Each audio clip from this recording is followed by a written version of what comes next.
Okay, we're back. Now we're at a pretty interesting point in time. But remember this? This guy. Just wanting you to remember the PDA.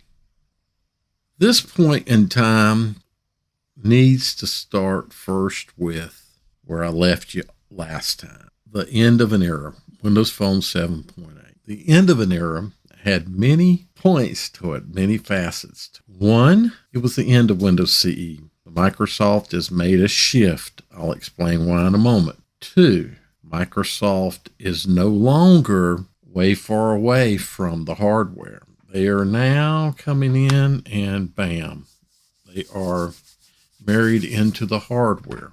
Very late into the game, but they're now in this next segment of development. They're right on top of the hardware. They own Nokia. There were several hurdles at this point. We saw Windows Mobile go from a quarter-over-quarter increase in market share up to 12% globally. Very significant, with Nokia Symbian OS still holding, I think, 60+% market share. Quarter-over-quarter increase, and then quarter-over-quarter decrease. Now, there are many reasons for that decrease. One of the big reasons was the fact that Android was being offered free to hardware vendors. So that was one point. Two, apps were starting to become more relevant, more important. So when you had a Windows mobile device, really apps that you were dealing with was, the fantastic app was having Office Mobile. That was fantastic and really made it for a productive device. But there wasn't a lot of other stuff taking place in development of apps. So it was kind of very minimal. That was not made a priority like it was made with Android. And of course, iOS was made. That app situation created a very bad situation as the hardware makers started using Android to compete against iOS. Apps were becoming more and more important. So market share went down to, I want to say, right around 1.5%, 2%, somewhere in that range at the start of the Windows Phone 7. And really, at this point, the biggest change was a UI change. Now, there were some apps being developed, but it's a small number. And Microsoft did not see anything impacting that decline in market share. So they knew they had to do something. That something was to get more developers involved. Now, how are they going to do that? They have this large group of developers that's, been developing for Windows since the beginning of Windows. So they wanted to find a way to tap into those resources. And Windows CE was not that path. They weren't going to be able to tap into those resources. They made a decision that they had to get their OS closer to what they were offering on the desktop. And that might entice developers to come over and either, their hope would be to pick up and make complementary apps to what was being offered. And if some of those companies that were offering Android and iOS apps were also offering Windows desktop apps, they might make Windows versions of their apps to run on the phone, on a mobile device. So a shift to Windows Phone 8 took place, dropping Windows CE, moving to a kernel that was based off of Windows NT, the same kernel running on the desktops. They weren't right on top of, but it was a very close branch. And their goal was to move that branch closer and closer and closer. And that takes place from this point forward in development. That's their situation. And then they release Windows Phone 8 with this in mind. Now, they've already gotten a great relationship with Nokia going. So Nokia is making devices.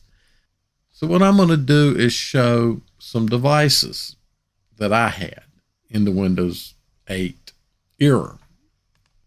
First up, a, at the time, my most favorite device. So this device, probably for many reasons, camera being one, made me forget about my Windows mobile devices in a number of ways.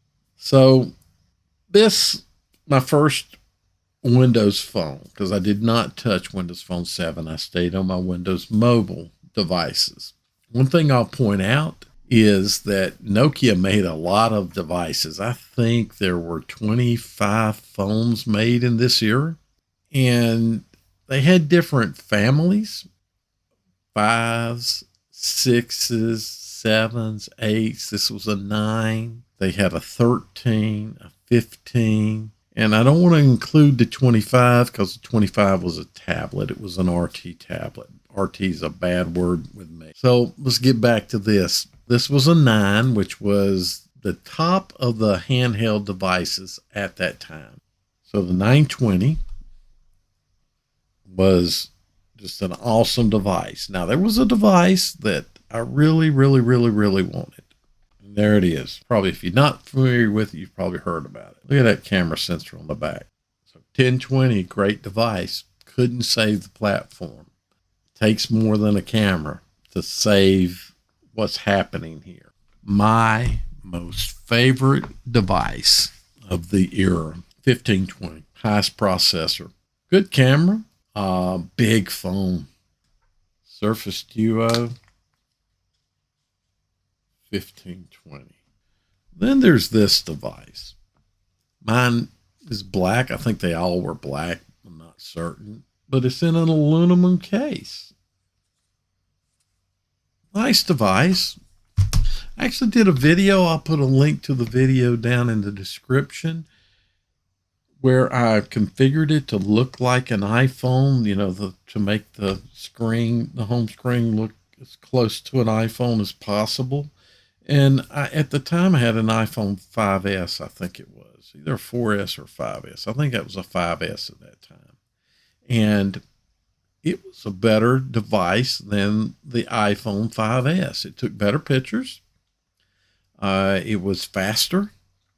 So Microsoft has gone through this whole deal of trying to give us that. Remember Bill Gates' vision back in 1993 and talking about the wallet PC and all the things that we're going to carry. I mean, now these Lumia devices are giving us NFC. You've got payment capability. Microsoft did have a wallet. You had all these capabilities like what we have today. We had those kind of capabilities. I mean, everything's coming along in this market as to what was predicted. And Microsoft has been working to deliver, but they had missteps back in the 2000s around Windows Mobile. And I'm going to keep saying that, and I'll just do a video on the missteps, I think. Have made an attempt to correct, and Ballmer made an overcorrection in purchasing Nokia.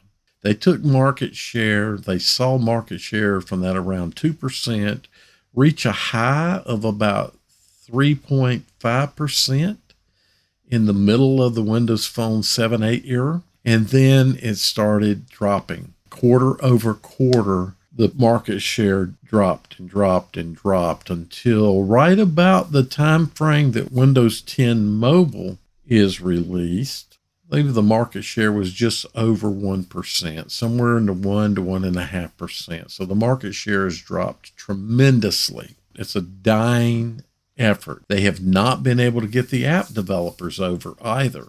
So they made this change to give API, etc., that would be just like coding or very similar to coding that they hoped developers would jump on.